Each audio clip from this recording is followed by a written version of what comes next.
his phone for the 127th time that day. No message, no call, nothing. But then, his phone suddenly lit up. A smile appeared on his face. He grabbed it instantly and froze because the notification wasn't from the person he was waiting for.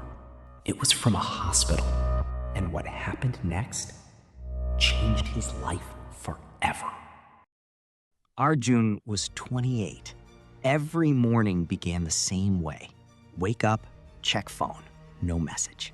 Brush teeth, check phone again, still nothing. Breakfast, phone. Work, phone. Lunch, phone. Night, phone. The person he was waiting for?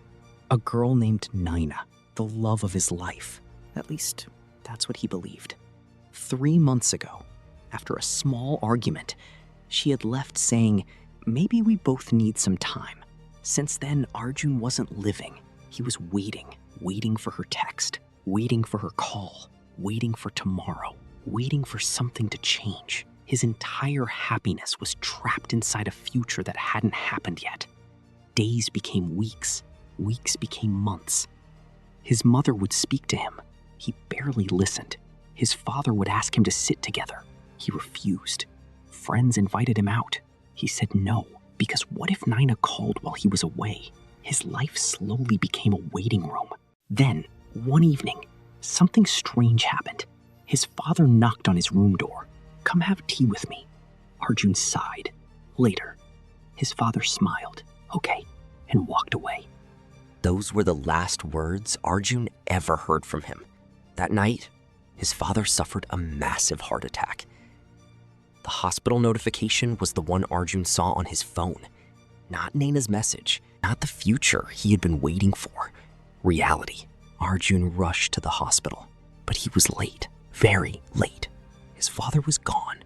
For hours, he sat outside the hospital, his phone still in his hand. The same phone he had stared at for months.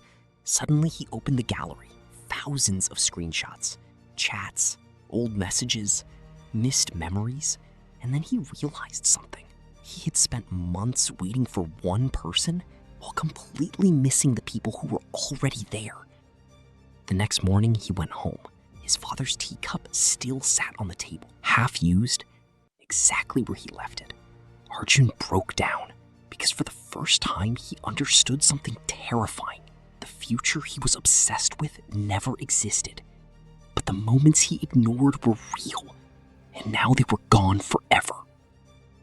Days later, he visited a small park. An old man sat beside him. Seeing Arjun lost in thought, he asked, "What are you thinking about?" Arjun answered, "The past, the future, everything."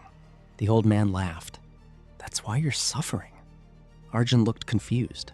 The man pointed at a tree.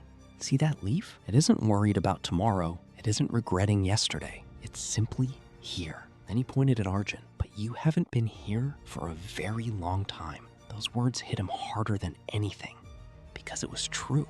For months, maybe years, his body was alive, but his mind lived somewhere else. That day, Arjun made a decision. For the first time in months, he put his phone away and watched the sunset. Nothing magical happened. No music, no miracle, no message from Nina. The future he was obsessed with never existed. But something strange happened. For the first time, he felt peace. Months later, Nina finally called. The call he had desperately waited for. But by then, something had changed. He smiled, answered politely, and realized he no longer needed that call to be happy, because happiness wasn't hiding in tomorrow. It was sitting quietly in this moment, all along. Most people spend their entire lives waiting for success, waiting for love, waiting for money, waiting for the perfect moment. And while they're busy waiting, life quietly passes by. The greatest tragedy isn't losing the future. The greatest tragedy is missing the present. Because yesterday is a memory, tomorrow is a possibility. But right now, this moment is your life. And it's happening whether you notice it or not. The power of now isn't about changing your future. It's about finally showing up for your life before it's too late.